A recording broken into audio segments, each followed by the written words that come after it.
As the sun dipped below the horizon on that fateful Saturday evening, a palpable tension filled the air across the central United States. The sky, once a soft gradient of oranges and purples, darkened ominously, signaling the onset of a storm that would soon unleash its fury. Meteorologists had been tracking the storm system for days, warning residents of the impending severe weather outbreak that promised to stretch from the plains to the heart of the South and Midwest.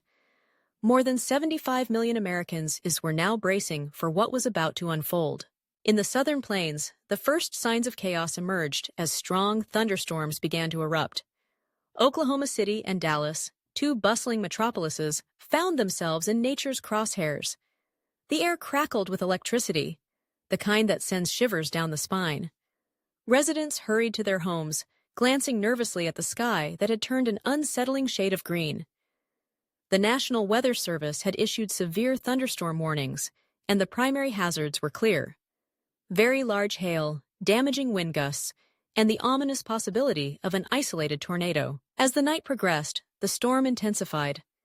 Hailstones the size of golf balls began to pelt down, shattering car windows and leaving a trail of destruction in their wake. The thunder was deafening, echoing through the streets like the roar of a freight train. In homes across the region, families huddled together, listening to the news reports that detailed the chaos outside. In the heart of Dallas, the sound of sirens wailed as emergency services responded to reports of damage and injuries. Meanwhile, further south, the situation in southern Louisiana was equally dire. Baton Rouge braced itself under a flash flood warning as relentless rain poured down. The streets transformed into rivers, with water levels rising rapidly. Some areas had already recorded rainfall totals of 3.5 to 4.5 inches, and the forecast predicted an additional 1 to 2 inches by Sunday morning. Residents, accustomed to the threat of hurricanes, were nonetheless unsettled by the sheer volume of water that fell from the sky.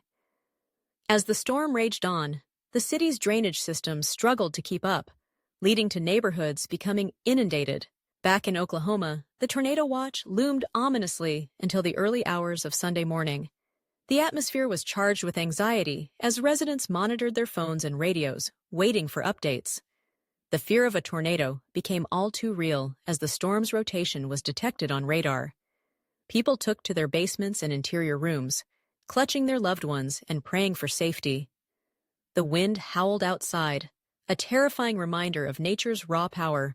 As the clock ticked past midnight, the storm system began to shift. It swept eastward, extending its reach into the heart of the Midwest. The winds howled like a banshee, and the rain continued to fall, bringing with it the threat of flash flooding across several states. Those in the path of the storm felt a sense of urgency as warnings blared on their devices, alerting them to the dangers that lay ahead.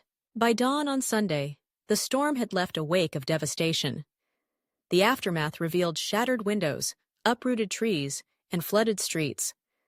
The sense of community grew stronger as neighbors emerged to assess the damage, offering help to one another in the face of adversity.